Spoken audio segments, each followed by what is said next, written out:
Oi, como vai você? Bem-vindo, bem-vinda. Consultório de Família abrindo as portas para você. Entre e fique muito à vontade. Obrigada por me deixar entrar aí onde você está. Gosto de repetir essas palavras de bem-vindos, bem-vindas, porque assim a gente mantém esse laço gostoso de amizade e de ficar muito à vontade, um na companhia do outro. Que Deus abençoe a você. Obrigada por estar aí com a gente agora, ligadinho aqui na Novo Tempo. Para a gente é sempre um imenso prazer.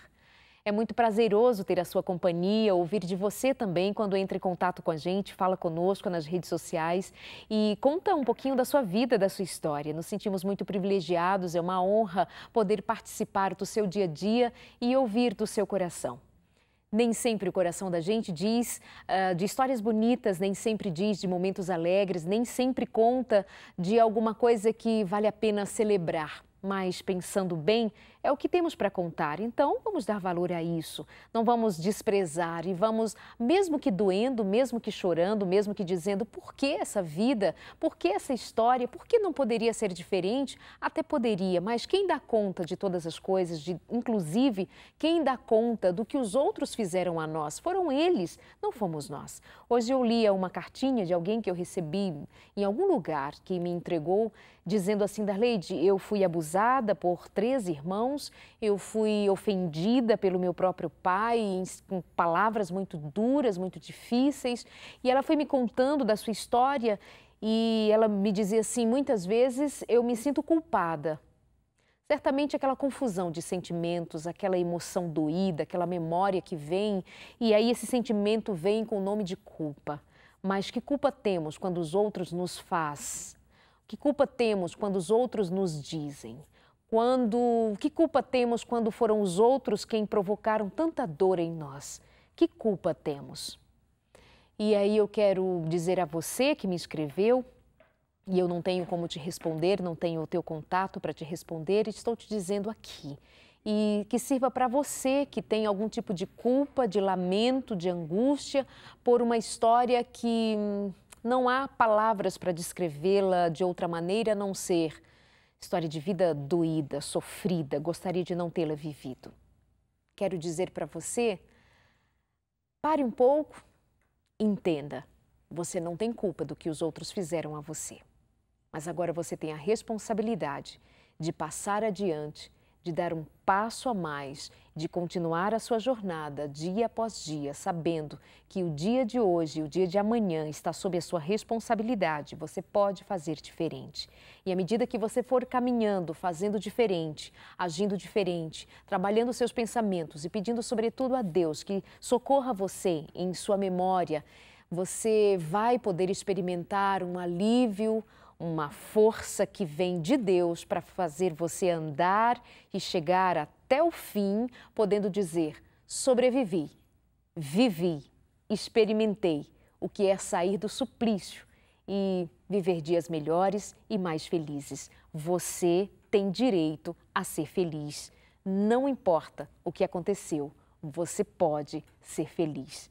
Que você receba a bênção de Deus nesse momento de agora e que a graça de Deus repouse sobre o seu coração.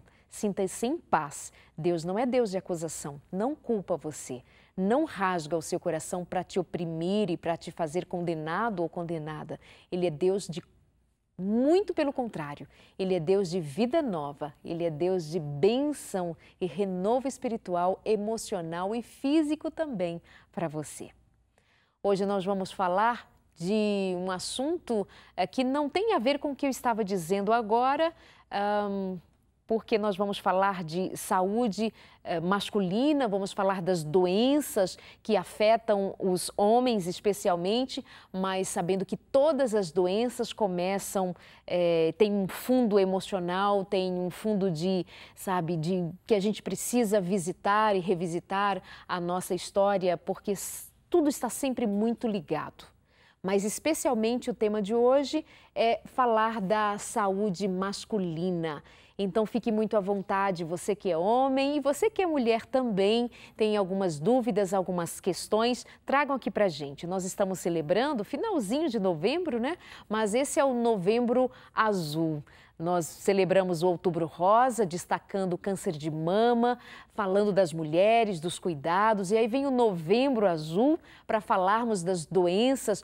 Muito se dá o destaque ao câncer de próstata, mas nós queremos dar atenção a outras doenças e levar em consideração o cuidado que o homem precisa ter. Mande a sua pergunta, fale com a gente na nossa página no Facebook, facebook.com/consultoriodefamilia.nt. Meu convidado de hoje é médico, tem especialidades incríveis que vão nos ajudar aqui no decorrer do programa. Ele tem especialização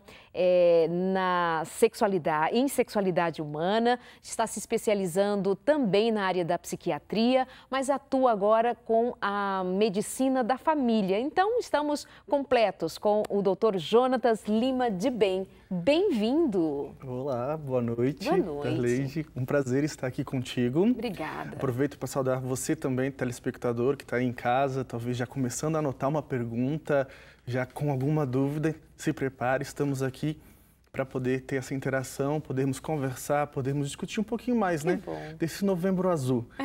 Não é só o câncer de próstata, como bem você falou.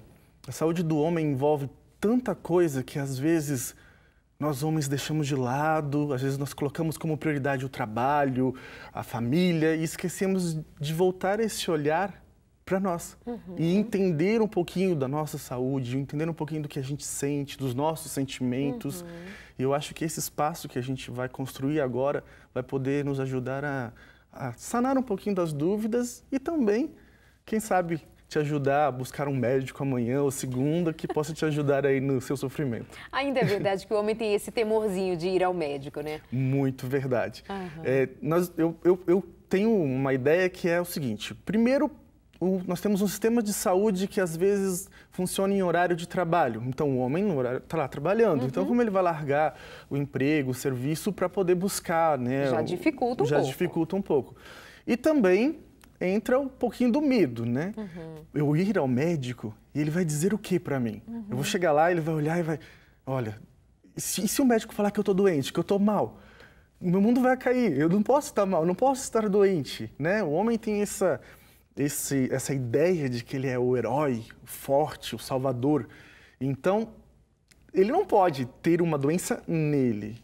Então, eu vejo que esses são os principais motivos que atrapalham o homem a chegar ao consultório médico. Especialmente nesse Novembro Azul, dá-se destaque ao câncer de próstata, né? Sim. Já dissemos que vamos falar de tudo, vamos falar de diabetes, vamos falar também de dificuldades sexuais, vamos falar de tudo que você, inclusive, quiser perguntar aqui pra gente. Queremos te ajudar hoje. Família, presta atenção, escreve pra gente, pergunta, participa, é sua oportunidade, viu? Às vezes a gente vai lá no médico para fazer uma pergunta, faz aqui, tem um médico à sua disposição.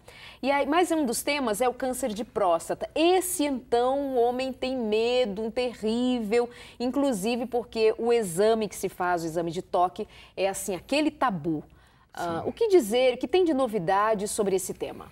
Bom, eu acho que a gente primeiro tem que alertar o nosso ouvinte de que, por ano, em média, são 68 mil novos casos de câncer de próstata.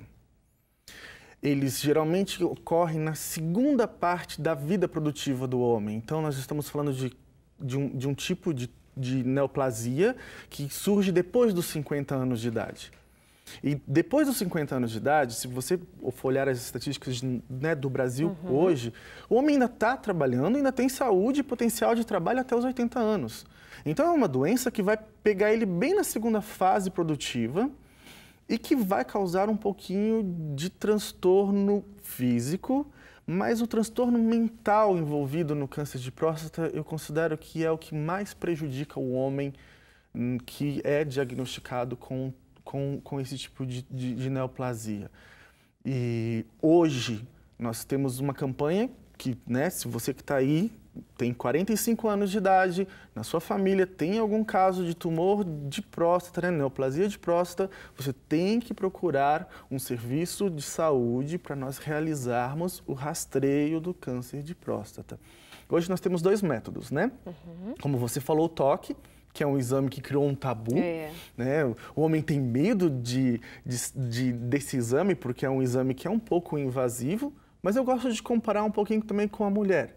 A mulher tem alguns exames que também são invasivos. Exatamente. E ela se submete pelo bem maior da sua saúde. Então, o homem também, pelo bem maior da saúde dele, ele se submete a esse exame que também tem a sua colocação. Nem todo paciente masculino que chega para mim, nós já vamos direto ao exame do toque.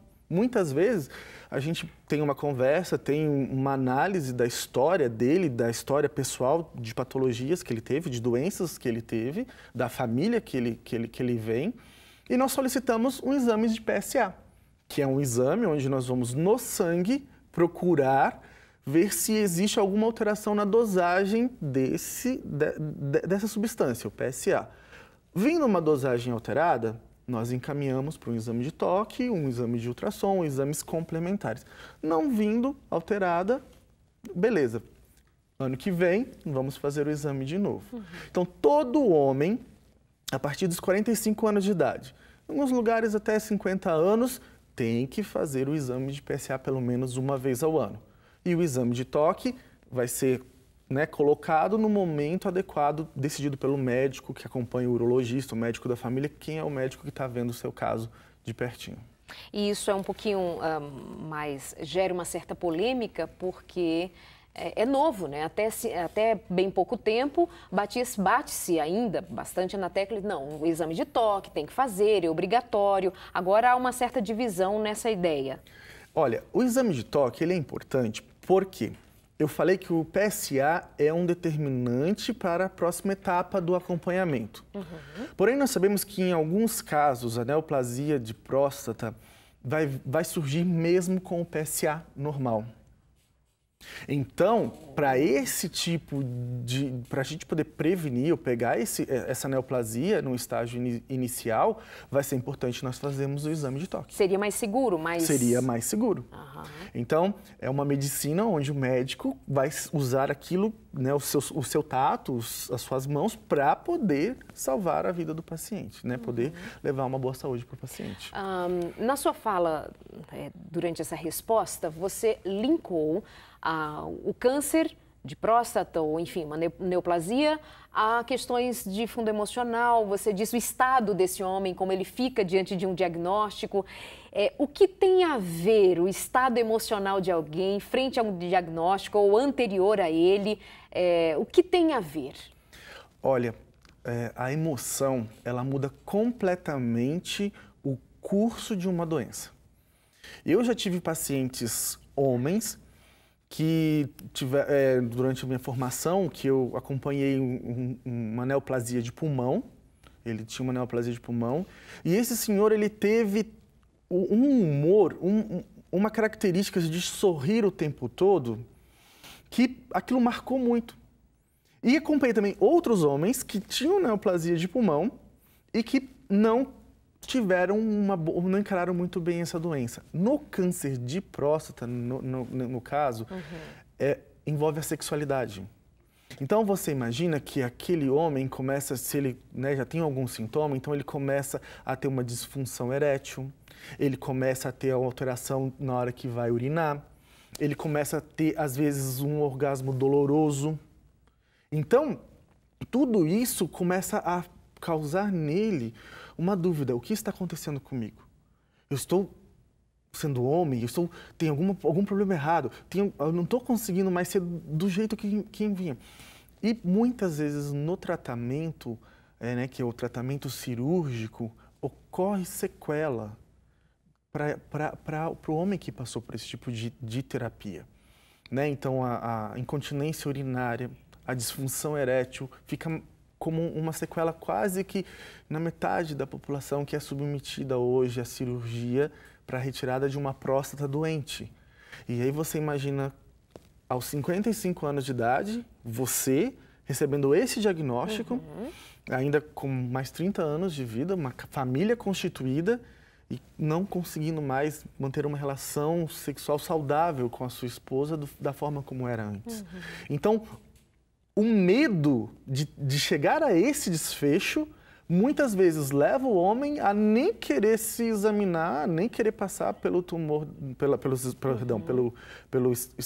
screening que a gente tem hoje para o tumor de próstata, porque eu não quero chegar lá, eu não quero ficar impotente. Só.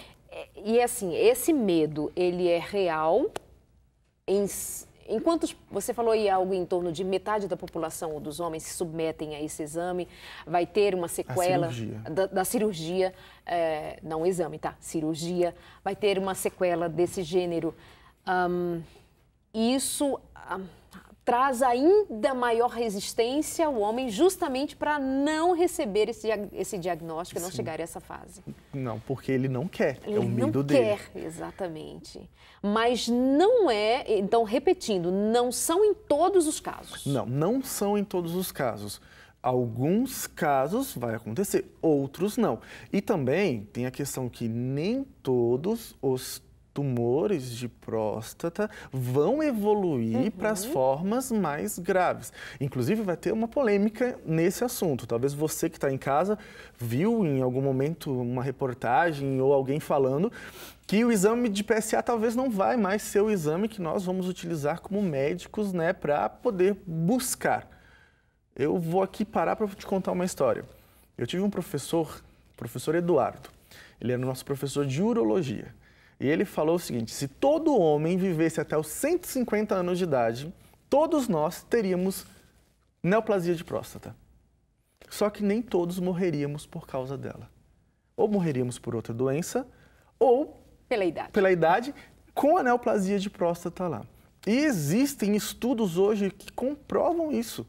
Que nem todas as formas de neoplasia de próstata são tão agressivas ao homem. Então já existe no mundo uma discussão onde será que é necessário a todo caso que eu diagnostico com neoplasia de próstata submeter esse paciente ao modelo cirúrgico, já que o tratamento cirúrgico é o que mais traz consequências para esse homem? Então a medicina está evoluindo para um patamar onde daqui um pouco a gente vai poder talvez te dizer, olha, o seu modelo de tumor não vai evoluir para a forma mais grave, então para você tratamento conservador. Não, o seu modelo é um modelo mais agressivo, então agora não, vamos lá, o tratamento cirúrgico é o indicado. Esse é o futuro da medicina, acho que na questão da próstata.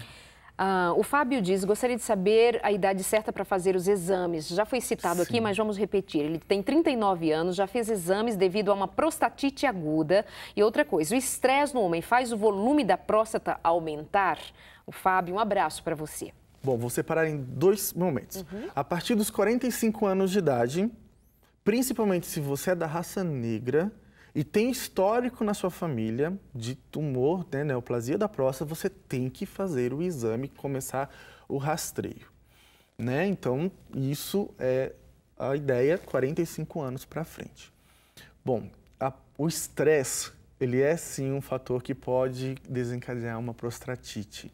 Principalmente se você hoje trabalha sentado mais do que 6 horas por dia. Se você é um motoboy, dirige sua moto, ou talvez anda de cavalo um bom tempo, né? Nós temos profissionais aí que trabalham ainda montados a cavalo.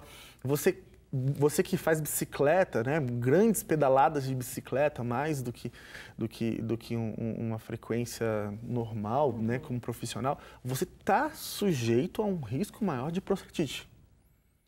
E além dessa situação, do fator do seu comportamento, também tem o comportamento sexual. Nós sabemos que homens que têm relações sexuais desprotegidas podem adquirir doenças, algumas bactérias, e essas bactérias vão acabar gerando uma prostatite. E lógico, se você está estressado, está trabalhando mais, o seu corpo está ali, sobrecarregado, seu sistema imunológico vai ficar fragilizado. Se ele está fragilizado, qualquer uma dessas situações pode, em algum momento, virar uma situação, né, de doença, uma inflamação da próstata, por exemplo.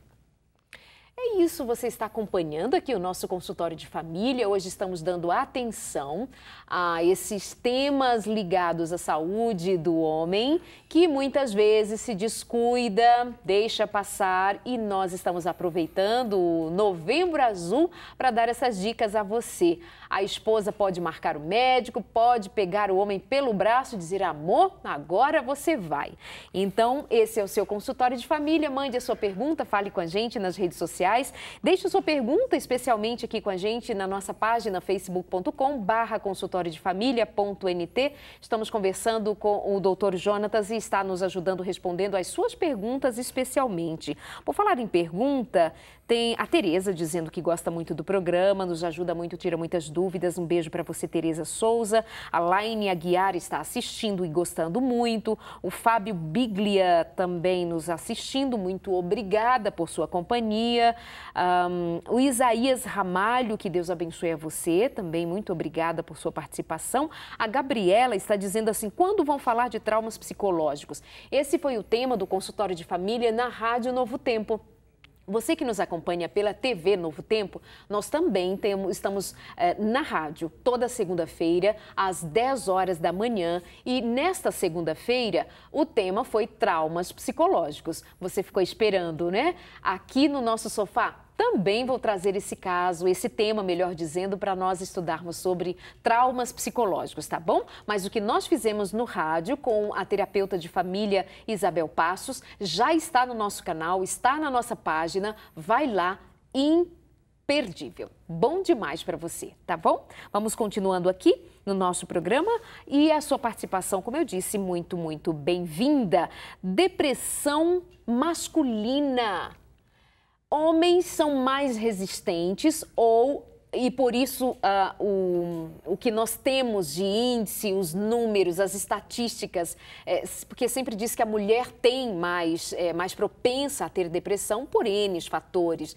Mas também, será que o homem não procura menos e por isso temos mais notícias de que homens também sofrem de doenças emocionais, doenças como depressão? Você que está em casa e que está nos acompanhando, e se você conhece um homem ou tem, né, um parente, um namorado, um esposo, que em algum momento ele começou a se fechar um pouquinho, não está mais conversando contigo, ele não é mais tão carinhoso, ele passa mais tempo, às vezes, ali no celular, às vezes você vê que ele está meio que choroso, mas não quer assumir. Olha, acenda uma luzinha vermelha e volte o seu olhar para esse homem. Ele pode sim estar sofrendo de depressão. E eu quero que você olhe mesmo porque nós temos uma notícia ruim para o homem que tem depressão, ou para a família que tenha um homem com depressão. Por mais que a mulher seja, sim, os índices são mais frequentes no sexo feminino, porém a finalização, a depressão no homem, ela cursa de uma forma mais rápida, silenciosa e os desfechos muitas vezes são trágicos. Eu estou falando de uma doença que às vezes a gente não olha, esse homem não percebeu, a família não percebeu e só vai olhar quando surgiu um suicídio, um acidente, alguma coisa grave. Um abandono da família, Um abandono quem da sabe? família, sim. Ou às vezes larga tudo e você para um homem produtivo, um homem que teria, né, condição de cuidar da família e ele acaba sofrendo disso. E justamente por o homem ele ter uma característica às vezes mais reservada ou um pouco mais, né, mais taciturno, mais sério, às vezes mascara um pouquinho essa questão dos sentimentos, porque a gente tem, geralmente chega para mim, doutor, eu acho que eu tô com depressão. Por quê? Eu tô chorando demais. Tá, mas se você chegar para um homem e perguntar, um paciente, eu pergunto para ele, o senhor tá chorando demais? Não tô chorando. Então... Ele aprendeu lá de pequenininho que, olha, se você chorar, você vai apanhar. Homem não chora.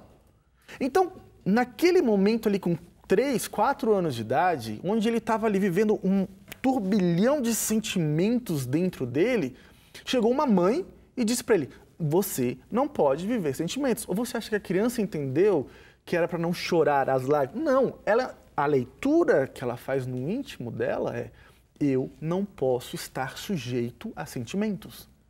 E essa criança vai crescendo.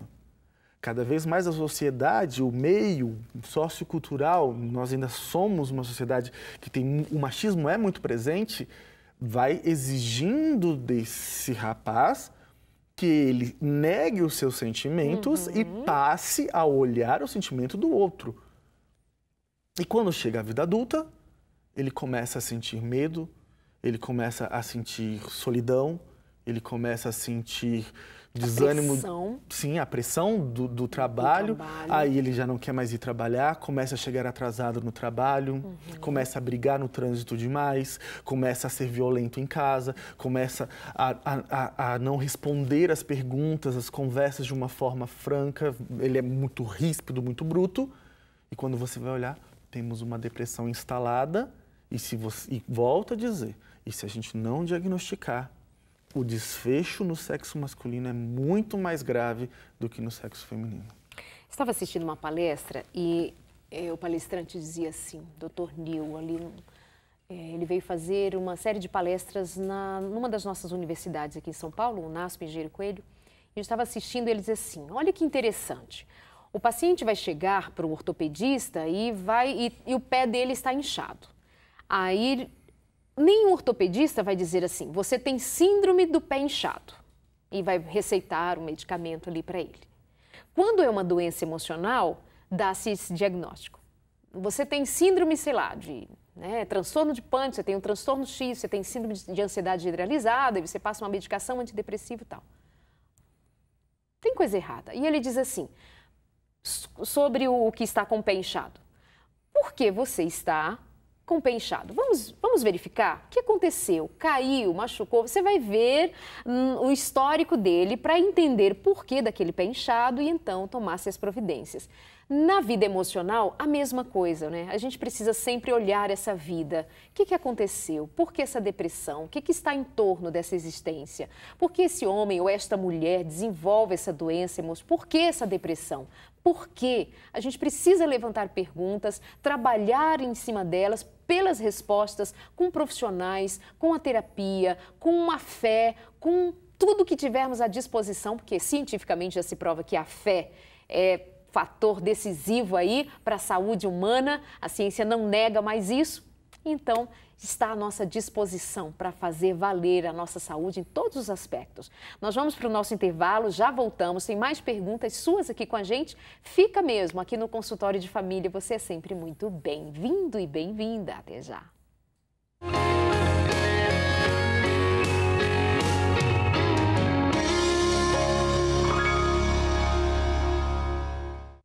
Quero lembrar para você que nós temos de presente para você a revista Família Feliz. Sempre venho dizendo para você sobre a revista Fique Leve. Esses dias estou voltando para te contar da revista Família Feliz. Tudo sobre relacionamento. Como que você faz para ganhar essa revista? Entre em contato com a gente, como no nosso site novotempo.com/consultório de família. E aí você pode pedir a sua revista e vai receber em casa de presente. Família Feliz para você. Sobre relacionamento, educação dos filhos, vida financeira, você vai ser ajudado com certeza. Vai lá e pede a revista Família Feliz, à disposição para você. Hoje nós estamos falando sobre saúde do homem. Para falar de saúde, às vezes a gente destaca as doenças, né? E a sua pergunta, mande aqui pra gente, deixe nas redes sociais. Obrigada, muito bom ter você na companhia. Meu convidado de hoje atua como médico de família, tem especialidade em sexualidade humana, está se especializando também em psiquiatria para nos ajudar sobre esses temas importantes aqui no consultório de família, abrangendo temas como na vida física e na vida emocional. Antes de sairmos para o intervalo, eu falava a respeito de um exemplo dado por um médico e eu fechei o bloco dizendo que tem a ver a nossa estrutura emocional com nosso corpo, né? E aí o doutor Jonatas, meu convidado de hoje, olha, presta atenção no nome dele, Jonatas Lima de Bem. Que legal, né? Adorei esse sobrenome, de Bem. Me contou de uma outra história, vou pedi-lo para contar e a pergunta seguinte é essa mesma. O que tem a ver a nossa vida emocional? O que tem a ver os nossos sentimentos, sentimento de culpa, que eu falei lá no comecinho do programa, o que tem a ver as nossas emoções com o nosso corpo? E aí ele vai contar uma história e em seguida responde pra gente. E você continue mandando as suas perguntas, já vou dar destaque para você também, doutor. Bom, eu abordei um paciente com diagnóstico de depressão. Ele chegou para mim tomando várias medicações e num estágio bem avançado da doença, bem triste, suas emoções bem restritas, bem choroso, por sinal. Ele tinha, por incrível que pareça, um diagnóstico de neoplasia de próstata que foi descoberta aos 52 anos de idade. Um modelo muito agressivo que foi abordado de forma cirúrgica rapidamente, que tinha já um processo de expansão e ele inclusive estava tomando uma medicação forte que causava um pouco também da perda da vontade, do ânimo, da disposição dele. E ao fazer a análise, né, você pode rapidamente dizer, ele está em depressão por causa do câncer de próstata. Será? Conversando com ele, buscando na história familiar dele, aos 30 anos de idade, mais ou menos, ele teve um episódio onde ele traiu a esposa dele uma única vez na vida. Essa traição foi momentânea, foi rápido, foi uma noite, mas aquilo gerou uma culpa, um peso emocional sobre ele, sobre o lar dele, e ele foi carregando aquilo durante todos os anos subsequentes. Ele começou a desenvolver disfunção erétil, ele já não conseguia mais ter uma intimidade com a esposa dele, ele se tornou uma pessoa rude com ela, e eu pude conversar com ela, ela me disse que foi claro, foi nítida a mudança nele, e ela sempre abordava ele, você me traiu, você fez coisa errada, e ele sempre negando. E essa negação, essa culpa, e a culpa é algo que é tão doentio, algo que corrói, ela gera hormônios, ela gera uma descarga de substâncias ruins dentro do nosso corpo, dentro do nosso sistema circulatório. E você imagina onde ele queria negar? Qual o lugar do corpo dele que ele dizia a todo momento que ele olhava, eu fui traído por você? O sistema sexual. E aí aquilo foi direcionado, a negação dele, a culpa dele foi toda direcionada para o sistema ginecológico dele. Você imagina que a próstata é um órgão essencial para a boa função do pênis, para uma boa relação sexual. E tudo que ele não queria era que o pênis, a relação sexual dele fosse boa, porque ele tinha feito algo errado. Ele se sentia culpado.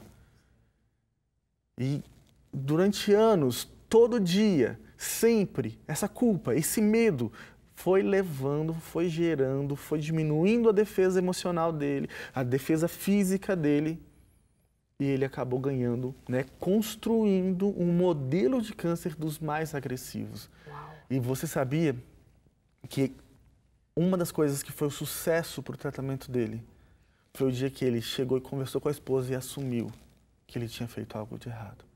Por incrível que pareça, o tratamento dele tomou outro rumo.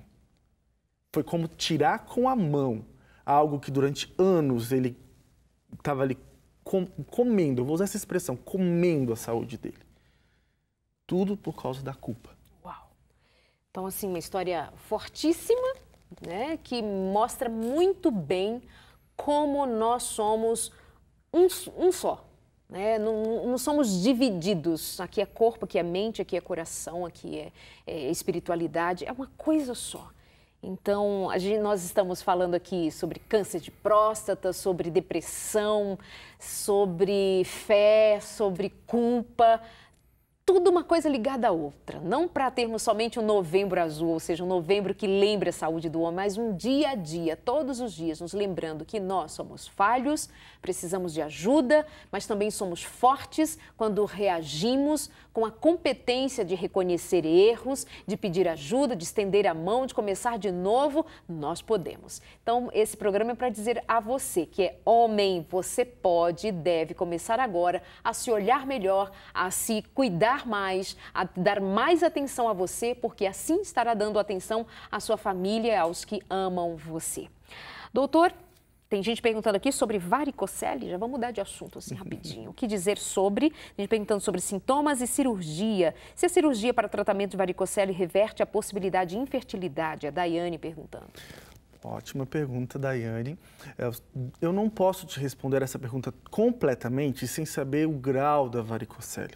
Isso é um fato importante, é um fato determinante até para a abordagem cirúrgica ou para o acompanhamento ambulatorial. Para quem não sabe o que é varicocele? A varicocele, nós temos a bolsa escrotal e nós temos alguns vasinhos que levam e tiram sangue de dentro da bolsa escrotal. A varicocele, esses vasos se tornam muito tortuosos, eles aumentam em tamanho, eles às vezes inflamam. Então, aí nesse problema, acaba que, como o testículo está ali próximo, né, está ali junto, pode levar menos sangue para o testículo ou levar sangue demais ao testículo e aí ter alguma alteração na questão da fertilidade. E sim, a abordagem cirúrgica de uma varicocele que tem que ser abordada de forma cirúrgica pode sim reverter o grau de infertilidade daquele homem.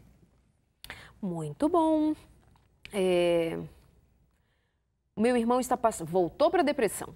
O meu irmão está passando por uma forte depressão, tem 33 anos, mas não aceita. Como ajudar? Como ajudar quem não aceita, né?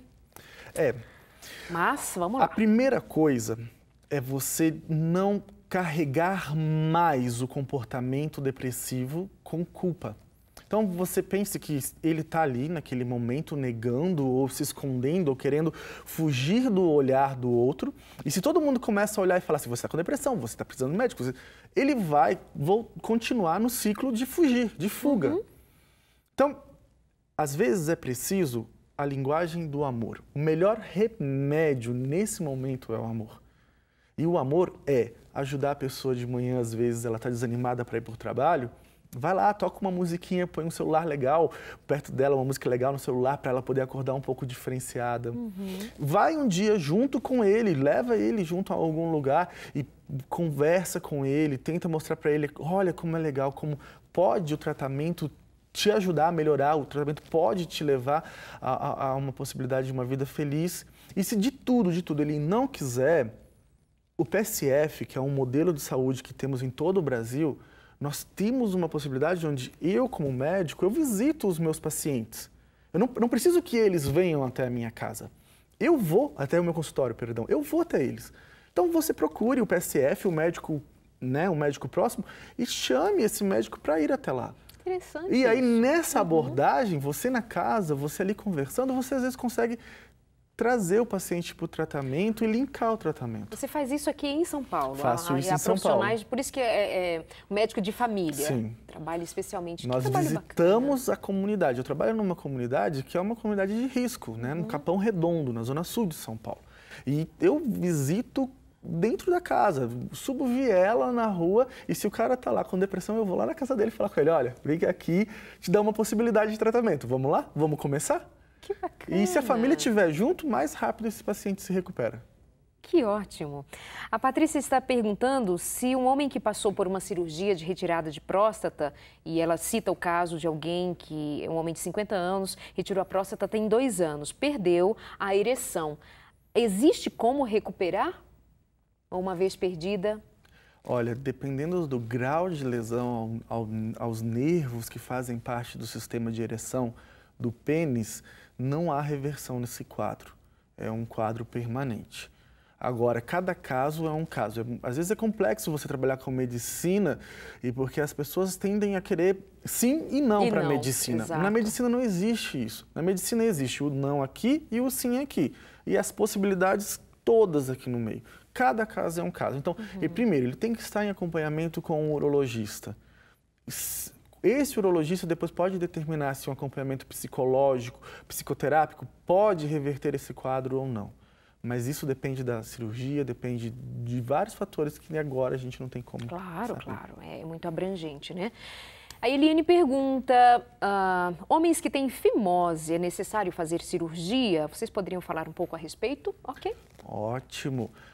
A fimose, para quem não sabe, é quando o homem não consegue expor a glande, né, a cabeça do pênis completamente. Então, ela sempre está recoberta, mesmo o pênis flácido ou o pênis ereto. É lógico que flácido, a maioria das vezes vai recobrir, mas ereto, não é normal o prepúcio recobrir a cabeça do pênis, aquela pele que está ao redor.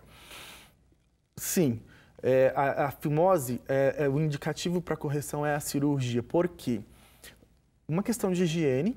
Então, o pênis com a fimose, ele acumula algumas substâncias que podem gerar um câncer de pênis, um câncer peniano, tá? Então, um dos motivos de câncer peniano é má higiene do pênis leva ao câncer peniano, embora não é tão comum, mas existe, tá? Então, deve ser considerado. E também porque, por exemplo, pode, durante o ato sexual, ocorrer microfissuras ou até fissuras dessa pele e aí tornar doloroso, tornar o ato, às vezes, até, né, um pouco desprazeroso para o homem, levar até a um acúmulo de substâncias ali que podem levar a uma infecção, uma prostatite, uma infecção de urina, de trato urinário. Então, sim, se o homem tem fimose, tem que abordar cirurgicamente. Sabe que recebemos um caso há um tempo atrás, era de um conflito, na verdade estava trazendo conflito. O filho tem fimose, os pais já observaram, o médico pediatra inclusive. Mas o pai não apoia que seja feita uma cirurgia, que me parece ser algo simples, mas o pai diz que não. E a mãe dizia que sim. Então, aquele conflito ali entre o casal, porque o pai tem medo de que essa cirurgia não seja tão simples quanto o médico fala. É super simples, tá? Nós temos abordagens um pouco menos invasivas, que são um anelzinho que nós colocamos e esse anelzinho fica com a criança um tempo, depois ele cai sozinho. Temos a abordagem cirúrgica, onde a gente faz a correção com cirurgia. Existe uma discussão no meio médico se o uso de pomadas para o combate da fimose é adequado ou não. Então, tem pediatras que são a favor, tem pediatras que não. E olha, eu já atendi na emergência uma criança com uma balamopostite, que é uma inflamação do prepúcio, que é essa pele que nós estamos discutindo aqui, gerada por fimose. E muito doloroso. A criança chorando aos prantos, porque aquilo ficou de uma forma muito ruim, e infectado, machucado. Então, mais uma vez, o tratamento é adequado. E o pai tem que entender que a sexualidade não tem nada a ver com uma necessidade fisiológica de um tratamento. Gente, agora tá virando sem tabus aqui, porque essa pergunta tem algumas outras que eu estava dando uma olhadinha, mas vamos com essa aqui. Darleide, meu marido está com falta de apetite sexual, já fez exame de hormônios e tudo normal. O que será? Pergunta para o médico. Não revela meu nome. Tá bom, não revelo. O que será? Primeira coisa, é até uma doença que a gente pode até comentar um pouquinho mais daqui a pouco, diabetes. Uau! Você falou que pesquisaram hormônios, mas ele tá gordinho? Ele tá com aquela gordura na cintura, que é barriguinha? Dos sintomas precoces da diabetes no homem pode ser disfunção erétil, perda do apetite sexual. Então, o excesso de açúcar no sangue lesiona vasos, microvasos lá no pênis, na cabeça, no coração, em vários lugares, vários órgãos do corpo. E pode sim, com esse desequilíbrio das taxas de açúcar no sangue, levar o paciente a perder o apetite ou até mesmo a um estado de sintomas como uma depressão. Hoje nós já sabemos que a hiperglicemia ou a hipoglicemia, ela pode mascarar, ela pode perturbar muito o quadro emocional do paciente. Então, a primeira coisa é pesquisar as outras áreas, não somente as áreas ligadas aos hormônios. A segunda parte, levar a um especialista de sexualidade. Por quê? A sexualidade masculina, ela aborda, ela envolve algumas coisas que estão lá no íntimo, lá no fundinho do coração do homem. Às vezes remete às primeiras experiências sexuais da vida dele. E isso, quando ele se torna um adulto, começa a desorganizar no cérebro dele e ele pode perder, sim, um pouco do interesse sexual. O estresse, então ele pode estar trabalhando demais, ele pode estar sobrecarregado e, é óbvio, ele não vai conseguir sentir desejo. Ele está com o pensamento toda hora no trabalho, nos afazeres, no que tem para ser feito. E o sono. Para uma boa vida sexual, é extremamente importante o sono. Não tem como um homem que vem sem dormir há várias noites ou dormindo menos do que 6 horas por noite, eu não estou nem falando do sono adequado de 8 horas, estou falando menos de 6 horas por noite, ele conseguir ter apetite sexual. Agora, de tudo que eu falei, uma das coisas que talvez seja a mais complexa de se lidar, o vício em pornografia. Darleide, você acredita que hoje nós temos homens que não conseguem ter desejo sexual pelas suas esposas, pelas suas namoradas, nem conseguem ter coragem de abordar uma mulher para uma paquera, para um flerte, porque são viciados em pornografia. Existe um chamado na sociedade, né, americana para o combate à pornografia. E com o meio digital, isso se tornou mais fácil. Por quê? O cara pode, a qualquer momento, a qualquer hora do dia, acessar várias imagens, vários modelos, e aquilo entra num ciclo dentro do corpo dele, onde quanto mais ele consome pornografia, mais ele precisa daquilo e menos ele consegue lidar com o ato sexual real. E quando eu falo de ato sexual, não é só o sexo, mas sim a conquista, o flerte, se sentir capaz de conquistar alguém.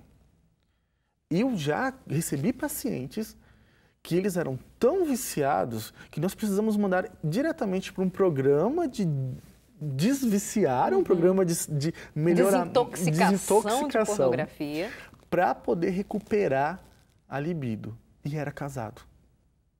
Era casado, tinha esposa. Mas o vício estava corroendo aquela família. Então, eu volto a dizer, até uma forma de prevenção. E lembra quando eu disse que lá da infância, você, mãe, que está nos assistindo agora, você sabe o que o seu filho está olhando na internet? O computador fica no quarto, o que ele está vendo? O celular, que hoje em dia tem acesso, o que ele está olhando ali? Ele pode estar determinando sobre ele, e às vezes até de forma inocente, porque não tem noção da gravidade, um erro de relacionamento no futuro. Não conseguir lidar com a sua esposa por causa disso. Então fique atenta, você como mãe, como namorada, a esse hábito. E, lógico, minha amiga, leve seu esposo para procurar um tratamento que vai dar tudo certo. Tenho certeza que vocês vão melhorar. Uau, esse tema da pornografia é tão pesado, tão delicado, tão difícil, mas tão presente, né? Sim, muito. Outro dia nós estávamos aqui no ao vivo, no consultório de família, quando uma mãe escreveu dizendo que naquele dia ela encontrou a filha aos 4 anos de idade com um smartphone e ela estava vendo conteúdo adulto. E a mãe estava em choque. E eu li aqui esse caso no dia em que chegou para mim. E até hoje eu me lembro, tanto que estou trazendo isso, porque assim, tem apenas 4 anos de idade. Então, de criança a adulto, não importa a idade, todos nós estamos assim muito sujeitos a sermos fisgados por algo desse gênero. E assim, aí fica essa reflexão, né?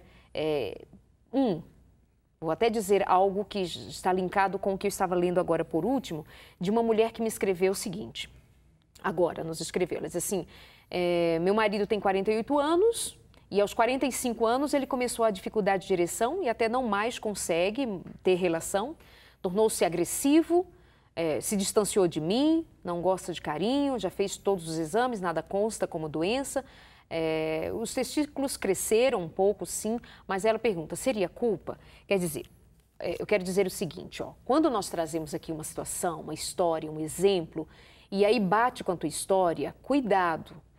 A vida, as pessoas, o ser humano, ele é quase como um elástico, né? Pode ser para cá, para lá, ser, não é. O que nós deixamos aqui é sempre alertas. Bem colocado. Cuidado, você esposa que ouviu toda a colocação e todas as colocações feitas pelo Dr. Jonatas, já agora olhar para o seu marido e falar assim, deve estar viciado em pornografia. Cuidado, o que nós estamos colocando é um leque de possibilidades e aí você precisa ter a inteligência emocional de fazer o discernimento entre uma coisa e outra. Por exemplo, quer ver algo que falta muito nas nossas relações? Boa conversa. Como é que está a conversa com esse marido? Sabe o quê? Aí esse caso aqui, Darleide, será que é culpa? Ela está pensando naquele caso que você contou. Pode ser? Pode. Pode ser Pode. culpa, como também pode ser alguma coisa... Pode ser o diabetes. Sim, ou um estresse. Pode ser o estresse, a uma depressão. Uma hipertensão arterial. Ok. Ele pode estar com alguma doença, né, mal colocada ali. Ou às vezes até uma própria anemia, um déficit de algum nutriente. Nós não podemos esquecer que o homem, ele não se alimenta de forma adequada. Verdade. Ele acaba ingerindo mais álcool, fumando mais, e nesse processo ele se expõe mais a doenças. Então você imagina, se ele consome álcool de forma excessiva, se ele fuma, se ele não tem uma alimentação equilibrada, ele não vai ter os nutrientes no corpo que são necessários para uma correta ereção, para um correto relacionamento e inclusive até para o humor. Você sabe que pessoas que não se alimentam corretamente e passam muito tempo em jejum começam a ficar mal-humoradas. E mal-humoradas começam a criar hormônios negativos, hormônios ruins, substâncias ruins dentro do corpo. E essas substâncias vão para algum lugar, vão destruir aquele corpo em algum lugar. E aí, minha amiga, eu chamo a sua atenção também para uma coisa. Você, esposa, que agora fez talvez esse movimento de, viu? Não te falei? Viu? É o seguinte, ninguém gosta de levar um dedão de, olha, você é culpado, você tem que fazer.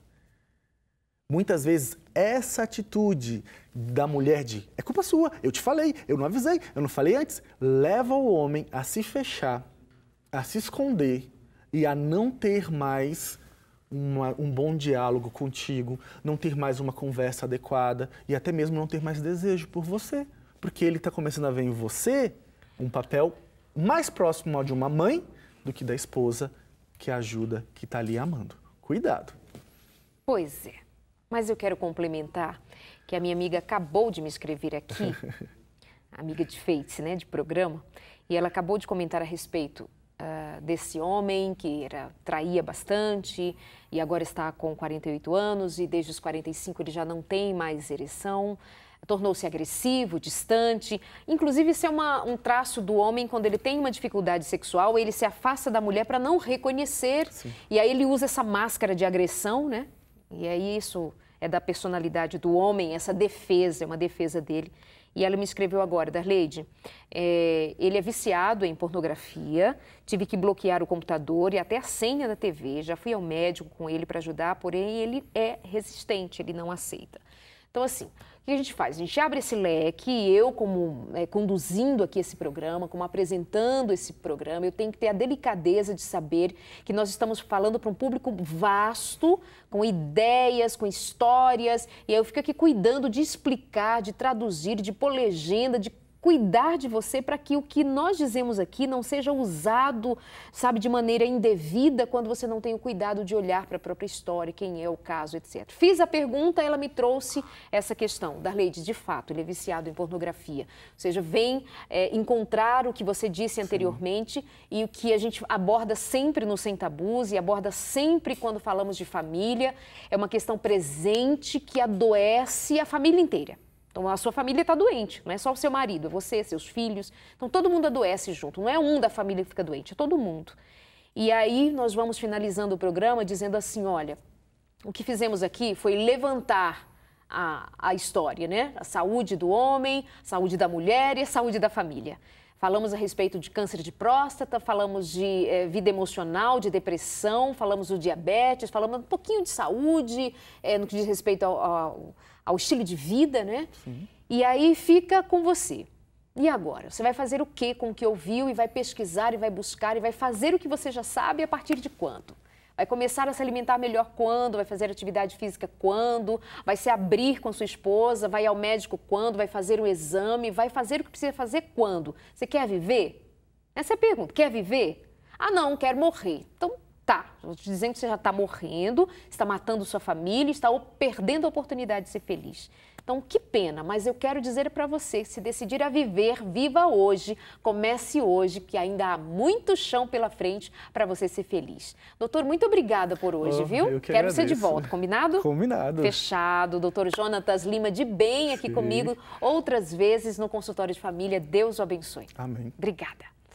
Você aí de casa, muito obrigada pelo carinho, por estar aqui com a gente, por nos dar atenção. Agora dê atenção para a sua vida, para o seu coração. Dê atenção ao que o Espírito Santo está dizendo a você. É culpa? Confesse, o Senhor Jesus perdoa. Quer recomeçar? À disposição, a graça de Deus. Tem caminhos? Tem. Siga e seja feliz. Abençoe a sua casa, abençoe a vida que Deus te deu, receba a vida que Deus te deu e viva em plena paz e comunhão com Deus. Um beijo muito especial para toda a família. Estamos de volta aqui na semana que vem com mais um tema no Consultório de Família. Até lá, fique com Deus.